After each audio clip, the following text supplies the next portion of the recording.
신명기 28장 58절에서 68절 말씀을 교독합니다.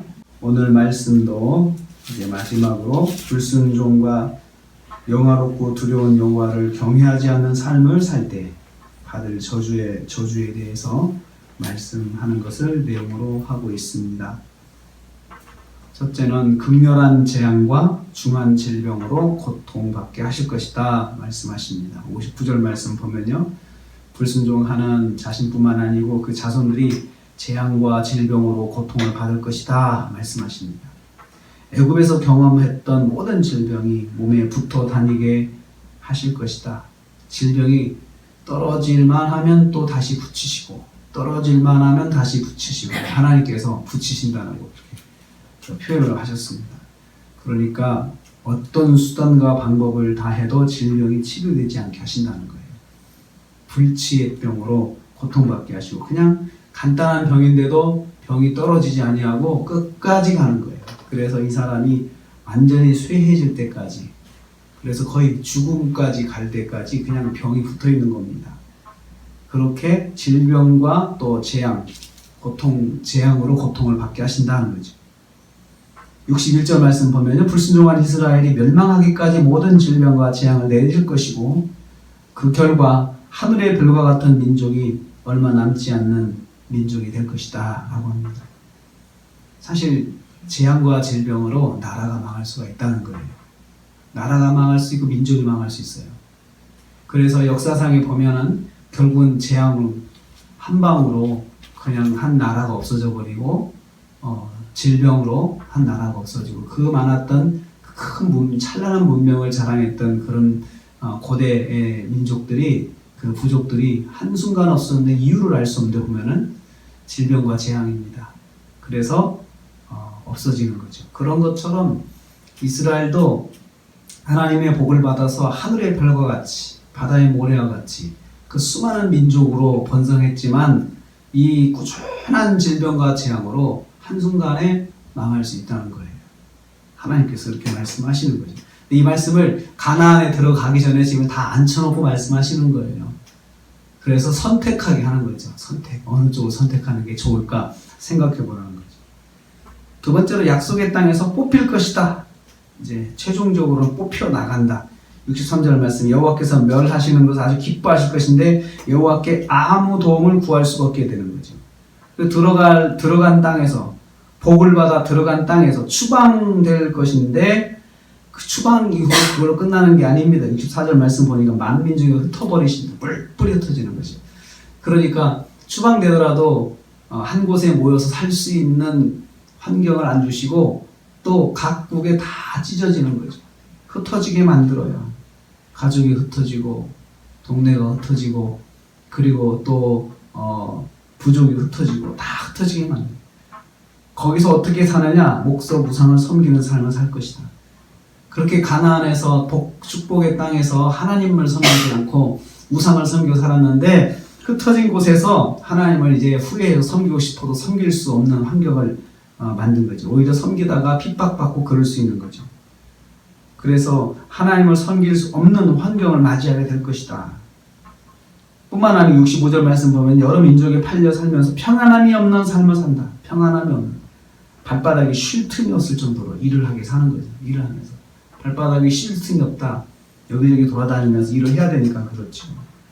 또 마음은 항상 불안하고, 눈은 불안하게 초점을 잃게 되고, 그리고 또 정신은 복잡하게 되고, 그러니까 마음 들 것도 없고 눈을 들 것도 없고 정신이 안정을 누릴 수도 없고 하면서 불안하게 살 수밖에 없다. 66절 말씀, 왜 그런가 했더니 생명의 안정을 보장받지 못해서 항상 두려운 거예요. 그러니까 이스라엘 민족을 생명을 보장해 줄 수 있는 그런 시스템이 없는 거예요. 왜냐하면 아주 하찮은 존재가 되고 또 노예가 되고, 그러니까 누가 그 노예의 생명을 보장해 주겠습니까? 나라가 있어야 국민의 안정을 보장해 주는 것이에요. 나라가 없으면 국민의 안정은 절대로 보장이 안 됩니다. 그래서 자기 권리도 찾을 수가 없는 것이죠. 그래서 나라를 위해서 참 기도를 많이 해야 됩니다.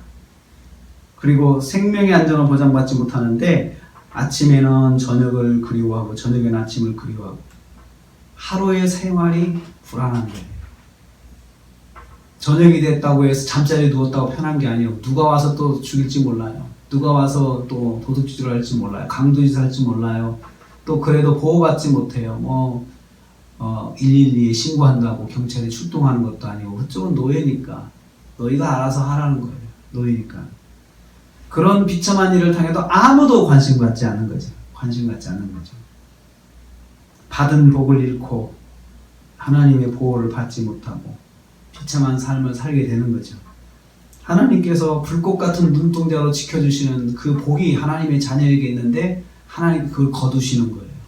그러니까 보장되지 않는 삶을 사는 거죠.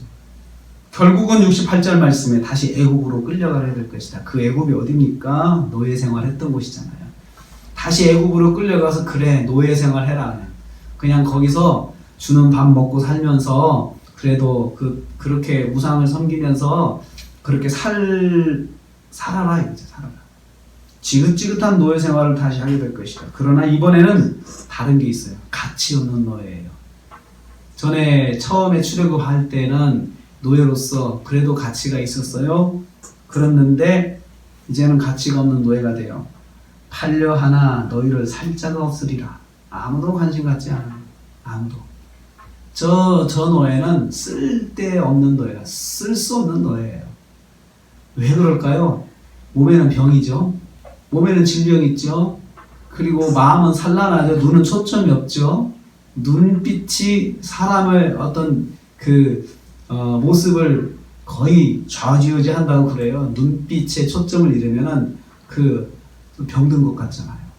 그러니까 딱 보고는 몸은 다 병들어 있지, 눈도 눈빛이 없지, 몸은 다 말라 있지. 누가 사겠느냐 이거죠. 아무도 관심 보이지 않는 노예가 되고 요셉같이 가치 있는 존재가 아닌 쓸데없는 싸구려 노예가 되는 거예요. 그냥 덤으로 끼워주는 노예. 그런 노예가 될 것이다. 불순종하면 다시 노예가 되어 무가치한 존재가 될 것이다. 아무도 관심. 사실은 하나님께서 관심을 가져주셔야 사람들도 우리를 관심 갖거든요. 하나님께서 관심 가지셔서 우리를 지켜주시고 돌봐주셔야 가치가 있거든요. 그래야 사람들도 우리를 존경하고 그런다는 거죠. 시편 73편 28절에 이렇게 말씀합니다. 하나님께 가까이함이 내게 복이라. 내게 복이라. 하나님을 가까이하면 내게 복이구나. 이거죠. 이 말씀, 지금 28장 말씀 전체를 우리가 한 주간에 묵상을 했는데요. 한마디로 요약하면 뭐야? 하나님을 가까이하는 것이 복이구나. 정말 모든 게 때가 있다. 정말 가까이 할 때 가까이 하고 만날 만한 때에 하나님을 만나야 되겠구나. 그 환경이 없어지면 하고 싶어도 못하는 거죠. 이 말씀을 들은 이스라엘은 결론을 내릴 것입니다. 그럴 바엔 차라리 순종하는 편이 낫지 않겠는가. 그렇죠. 이 말씀을 축복과 저주의 말씀을 쭉 읽으면서 축복은 말씀 순종하고 경외하면 받고 저주는 하나님 말씀 불순종하고 하나님을 무시하면 이렇게 되는 거야 라고 자세하게 말씀을 하고 나면 바보가 아닌 이상 축복을 선택하겠죠. 그렇습니다. 그 길은 간단했습니다. 하나님의 말씀을 순종하고 그리고 영화로우신 하나님을 존중하면서 사는 것. 그게 하나님의 백성의 도리고 또 그렇게 살면 하나님은 그냥 지나치지 않으시고 축복으로 항상 갚아주신다는 거예요.